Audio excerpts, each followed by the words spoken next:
Okay बच्चों, जय Hind to all. And बच्चों स्टार्ट करते हैं हम लोग बायोमोलिक्यूल्स। इसके पहले हम लोग देखो बता रहे हैं फर्स्ट पार्ट पूरा कंप्लीट कर लिए हैं, ठीक है। ऑनलाइन यूट्यूब पे बच्चों पढ़ा होगा। डी एंड एफ ब्लॉक का मैं लेक्चर जल्दी डालूंगा। And haloalkanes and haloarenes second part का, alcohol phenol ether and aldehyde ketone and carboxylic acid and amines, ठीक है। ये चारों चैप्टर मैंने विधिवत अच्छे से पढ़ा दिया है, प्लेलिस्ट में आप लोग जाकर के देख सकते हैं, ठीक है। अभी हम लोग स्टार्ट करने वाले हैं बायोमोलिक्यूल्स। इसको अच्छे से समझते हैं, बायोमोलिक्यूल्स, ओके। तो बायोमोलिक्यूल्स को समझने से पहले हम लोग समझेंगे बच्चों बायोकेमिस्ट्री। खूब ध्यान से मेरी बातों को समझना बच्चों। बायोमोलिक्यूल्स को समझने से पहले हम लोग समझेंगे बायोकेमिस्ट्री, ओके। तो बायोकेमिस्ट्री में एक्चुअली होता क्या है बच्चों, तो ये चीज हम लोग यहाँ पे लिख दे रहे हैं, what deals in living things. What deals in living things. बच्चों लिविंग थिंग्स में क्या क्या चीज़ें होती हैं, ठीक है, इन्हीं सब के बारे में बच्चों डिस्कस करते हैं हम लोग बायोकेमिस्ट्री में, ओके। एंड बायोकेमिस्ट्री को हम लोग जनरली दो पार्ट्स में डिवाइड करते हैं बच्चों, ठीक है। एक होता है हमारा बायो ऑर्गेनिक, एक क्या होता है बच्चों, बायो ऑर्गेनिक, एंड दूसरा टर्म्स होता है बच्चों बायो इनऑर्गेनिक। खूब ध्यान से मेरी बातों को समझना बच्चों, ओके। एक होता है हमारा बायो ऑर्गेनिक और एक होता है हमारा बायो इनऑर्गेनिक, ओके। तो बायो इनऑर्गेनिक बच्चों हमें सिलेबस के अकॉर्डिंग नहीं पढ़ना है, हमें पढ़ना है बच्चों तो बायो ऑर्गेनिक पढ़ना है। यहाँ तक पॉइंट क्लियर हो रहा है, ठीक है।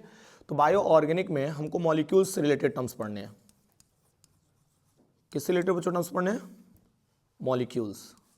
खूब ध्यान से मेरी बातों को समझना बच्चों, ठीक है। इसलिए बायो मॉलिक्यूल्स बच्चों बोला जाता है। बायो ऑर्गेनिक में हमें मॉलिक्यूल्स से रिलेटेड टर्म्स पढ़ने हैं, ठीक है, और इसीलिए बच्चों बायो मॉलिक्यूल्स इसको हम लोग बोलते हैं, ओके। और इसमें भी बच्चों हम लोग दो पार्ट्स लेकर के पढ़ते हैं, ठीक है। एक होता है हमारा इंपॉर्टेंट टर्म्स, एक क्या होता है बच्चों हमारा, और एक बच्चों पार्ट आप ले लेना अदर टर्म्स में, अदर टर्म्स। खूब ध्यान से मेरी बातों को समझना बच्चों, बहुत इंपॉर्टेंट है। एक हो जाएगा आपका इंपॉर्टेंट टर्म्स एंड एक हो जाएगा आपका अदर टर्म्स हो जाएगा। पॉइंट क्लियर हो रहा है, ठीक है। तो इंपॉर्टेंट टर्म्स में देखो बच्चों क्या क्या डिस्कस करते हैं हम लोग। सबसे पहला हमारा टर्म्स आता है क्या, कार्बोहाइड्रेट। क्या आ जाएगा बच्चों, कार्बोहाइड्रेट्स। पॉइंट क्लियर हो रहा है बच्चों। इंपॉर्टेंट टर्म्स में सबसे पहला टर्म्स आ जाएगा कार्बोहाइड्रेट्स, एंड दूसरा टर्म्स आ जाएगा बच्चों प्रोटीन्स। क्या आ जाएगा बच्चों, प्रोटीन्स, ओके। एंड एक और टर्म्स आ जाएगा बच्चों क्या, न्यूक्लिक एसिड। क्या आ जाएगा बच्चों, न्यूक्लिक एसिड। पॉइंट क्लियर हो रहा है ना। न्यूक्लिक एसिड में क्या आ जाएगा, आरएनए डीएनए आ जाएगा बच्चों। पॉइंट क्लियर हो रहा है। तो इसमें हम लोग पढ़ते हैं आरएनए एंड डीएनए, जो कि इंपॉर्टेंट था इसीलिए मैंने लिख दिया, ठीक है बच्चों। एंड अदर टर्म्स की अगर हम बात करेंगे तो ये बच्चे हमको मोटिवेट करते हैं कि sir you are on time, हाँ ठीक है।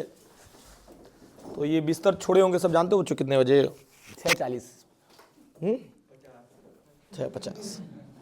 चलिए इंपॉर्टेंट टर्म्स हैं, हंस रहे हैं, ठीक है। इंपॉर्टेंट टर्म्स हो गया बच्चों, मतलब अकॉर्डिंग टू योर बायोमोलिक्यूल्स, ठीक है। सबसे इंपॉर्टेंट टर्म्स हमारा ये आता है, जिससे रिलेटेड जो भर भर के क्वेश्चंस बच्चों आपके बोर्ड में आते हैं, ओके।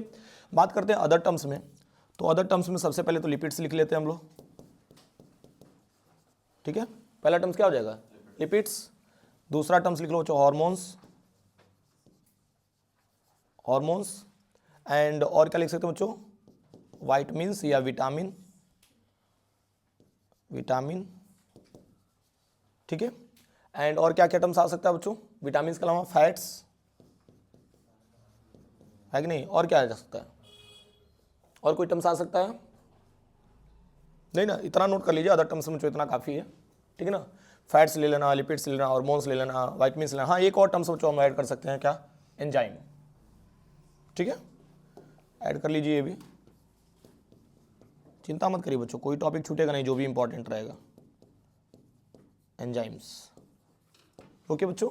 तो ये जितने भी पार्ट्स रहेंगे बच्चों आपके इंपॉर्टेंट टर्म्स में रहेंगे ये, और ये किस में आ जाएंगे, अदर टर्म्स में, ठीक है। यानी कि बच्चों मैंने ये चीज़ तो बता दी आपको कि आपको बायोमोलिक्यूल्स में पढ़ना क्या क्या है, ठीक है।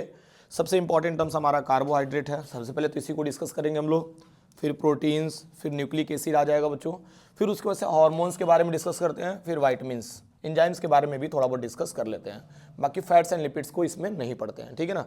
बायो के टर्म्स हैं तो बायो वाले बच्चों बायो में पढ़ सकते हैं, बाकी आपके बोर्ड से रिलेटेड क्वेश्चंस नहीं बनते हैं। हो जाएगा बच्चों, तो यहाँ तक टर्म्स क्लियर हो रहेंगे। तो यहाँ तक नोट करिए बच्चों, फिर हम लोग स्टार्ट करेंगे कार्बोहाइड्रेट स्टार्टिंग से। ओके, चलिए नोट करिए। तो बच्चों यहाँ तक तो कर लिए थे हम लोग, ठीक है, और यहाँ में कोई प्रॉब्लम तो नहीं होना चाहिए बच्चों। तो सबसे पहले तो हम लोग ये समझ लेते हैं कि बायोमोलिक्यूल्स का डेफिनेशन होगा क्या। ओके, चलिए स्टार्ट करते हैं बच्चों, ध्यान देना। बायोमोलिक्यूल्स, अब यहाँ पे देखोगे बच्चों तो याद हो जाएगा, आपने नोट्स बना ही लिया है, ठीक है। ध्यान देना बच्चों, दीज आर द, ऐसे लिखना, these are the macro molecules, these are the macromolecules, these are the macromolecules which are required for normal growth and maintenance of body, ठीक है बच्चों, and this is the biomolecules. यहाँ तक point clear हो रहा है बच्चों। चलो ठीक है, हमने बायोमोलिक्यूल्स को तो डिफाइन कर लिया, एक बार सिस्टमेटिक आप लोग पढ़ लेना। आप इतना समझ लेना, normal growth and maintenance of body के लिए बच्चों बायोमोलिक्यूल्स को मतलब लेकर के डिस्कस करते हैं, मतलब बायोमोलिक्यूल्स का जो रोल होता है बच्चों वो चीज़ मैंने बता दिया। ओके, चलिए ठीक है, इसमें एक बढ़िया सा सुंदर सा बच्चों यूनिट लेते हैं हम लोग, कार्बोहाइड्रेट्स। क्या लिया बच्चों आपने? कार्बोहाइड्रेट्स, ठीक है। तो बताइए कार्बोहाइड्रेट का डेफिनेशन क्या होगा? कार्बोहाइड्रेट्स बताइए बच्चों, क्या हो जाएगा? हाँ, कार्बोहाइड्रेट्स की अगर हम बात करेंगे बच्चों, ठीक है, तो देखो ना, कार्बो मतलब हो जाएगा कार्बन।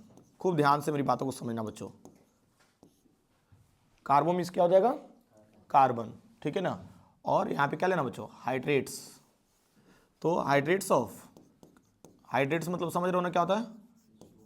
हाँ, हाइड्रेट्स मतलब होता है बच्चों H2O, यानी कि सिंपली बच्चों इन दोनों को मर्ज करके हम लोग बोल सकते हैं hydrates of carbon, hydrates of carbon.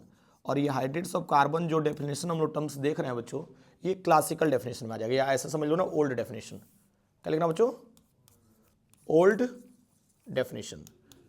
यहाँ पे ओल्ड इज गोल्ड नहीं है बच्चों, ठीक है ना, ये चीज़ ध्यान देना। तो ओल्ड डेफिनेशन में क्या लेते हैं हम लोग? हाइड्रेट्स ऑफ कार्बन, एंड इसका जनरल फॉर्मूला होता है बच्चों, ध्यान देना, जैसे ऐसा बचपन में बताया गया था, मतलब ओल्ड डेफिनेशन में, कि इसका जनरल फॉर्मूला हो जाएगा CxH2O का होल वाई।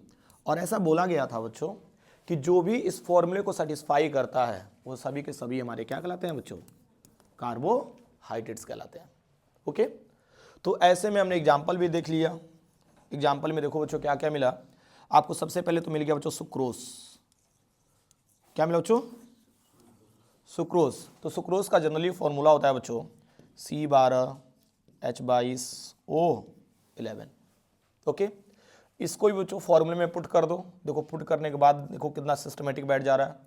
C12 हो गया, एंड यहाँ पे H2O लिख लेना बाबू, और यहाँ पे देखो ना होल वाई है तो यहाँ पे क्या लिख देना? 11। देखो मैच कर गया कि नहीं? अच्छे से सिस्टमेटिक देख सकते हैं आप लोग। C12 हो गया बच्चों, ओके, एंड 11 2 22, एंड 11 का एक ऑक्सीजन मल्टीप्लाई कर दो तो क्या मिल जाएगा? 11 मिल जाएगा। एंड देखो ना एक्स एंड वाई का वैल्यू भी तो मिल गया। पॉइंट क्लियर हो रहा है? सेम ऐसे बच्चों सुक्रोज के बाद हमने लिया था ग्लूकोज। क्या ले लिया बच्चों? ग्लूकोज। ओके, तो ग्लूकोज का फॉर्मूला होता है C6H12 एंड O6। इसको भी बच्चों फॉर्मूले में देखो फिट कर रहे हैं हम लोग, कितना सिस्टमेटिक फिट हो जाएगा। C6 और यहाँ पे लेना बच्चों H2O, और यहाँ पे भी क्या हो जाएगा? 6 हो जाएगा। पॉइंट क्लियर हो रहा है कि नहीं बच्चों? 6 2 12 एंड क्या हो जाएगा? O का 6। डन। फिर ग्लूकोज के बाद बच्चों एक और टर्म्स आप ले लेना, स्टार्च। क्या हो जाएगा बच्चों? स्टार्च। स्टार्च का फॉर्मूला पता है बच्चों? चलिए मैं बताता हूँ, C6H5, ठीक है, C6H10 करना, सॉरी, C6H10O5, इसका क्या करना बच्चों? होल N कर लेना। मतलब ये चेन बच्चों बढ़ता रहता है, N का मतलब ये है। यहाँ तक पॉइंट क्लियर हो रहा है? तो अगर इसको भी जो फॉर्मूले में फिट करें हम लोग तो देखो ना कितना सिस्टमेटिक हो जा रहा है। C6 एंड H2O और इसके बाद से क्या करना बच्चों? होल 5। देखोगे बच्चों ये भी फिट हो गया कि नहीं फॉर्मूले में? ठीक है, यानी कि ऐसा बोला गया बच्चों कि जो भी फॉर्मूले में फिट हो जा रहे हैं हमारे, वो सभी के सभी क्या कहलाते हैं? कार्बोहाइड्रेट्स बोले जाते हैं। ठीक है, चलो खैर यहाँ तक तो समझ में आ ही गया। ठीक, लेकिन इसी में जानते हो बच्चों कुछ और भी हमारे पास फॉर्मूले आए अतरंगी टाइप के, ठीक है, जो कि इस फॉर्मूले में सेटिस्फाई तो हो जा रहे थे बट वो यार कार्बोहाइड्रेट नहीं थे। समझ पा रहे हो ना? तो देखते हैं एग्जाम्पल। जैसे एक सिंपल सा एग्जाम्पल हमने ले लिया बच्चों, एसिटिक एसिड। क्या लेना बच्चों? एसिटिक एसिड, जो कि जानते हो किस में आता है? ये ड्रॉबैक में आता है। किस में आता है बच्चों? ड्रॉबैक में आता है। ठीक है, अब देखो कैसे आ रहा है बच्चों। एसिटिक एसिड का अगर फॉर्मूला देखा जाए तो CH3COOH है कि नहीं बच्चों? एसिटिक एसिड का फॉर्मूला ही होता है। अच्छा, इसको कंडेंस्ड फॉर्म में लिखो ना, मतलब मॉलिक्यूलर फॉर्म में, देखो क्या मिलेगा? देखो C2H4O2 हो जाएगा बाबू। अब देखिए तो इसको फॉर्मूले में पुट करिए, देखिए फॉर्मूला बड़ा सिस्टमेटिक बच्चों ऐड हो जाएगा। ये भी C2 और यहाँ क्या लेना बच्चों? जल, गंगा जल, एंड यहाँ क्या करना बच्चों? Whole twice. पॉइंट क्लियर हो रहा है कि नहीं? देखोगे बच्चों फॉर्मूले में ये भी फिट हो जा रहा है कि नहीं? बट यहाँ पे कहना but it is not carbohydrates. ये तो एसिड होता है ना, और कार्बोहाइड्रेट्स के बारे में अगर थोड़ा बहुत जाने हम लोग तो मीठा होता है, और एसिड तो भाई मीठा तो होता नहीं है कि नहीं? तो यहाँ तक क्लियर हो रहा है ना? तो but it is not carbohydrate. चलो ठीक है, एक और एग्जांपल लेके चलता हूं मैं, रैमनोज। क्या लिया बच्चों हमने? रैमनोज। ठीक है, तो रैमनोज का भी बच्चों फॉर्मूला देख लेते हैं हम लोग। C6, ठीक है, and H12 and O5, this is the formula of rhamnose. यहाँ तो पॉइंट क्लियर हो रहा है बच्चों? लेकिन क्या ये फॉर्मूले में बच्चों फिट हो पाएगा? नहीं ना, ये फॉर्मूले को सेटिस्फाई तो नहीं कर रहा है, बट ये हमारा क्या होता है बच्चों? कार्बोहाइड्रेट होता है। यहाँ लिख लेना, इट इज नॉट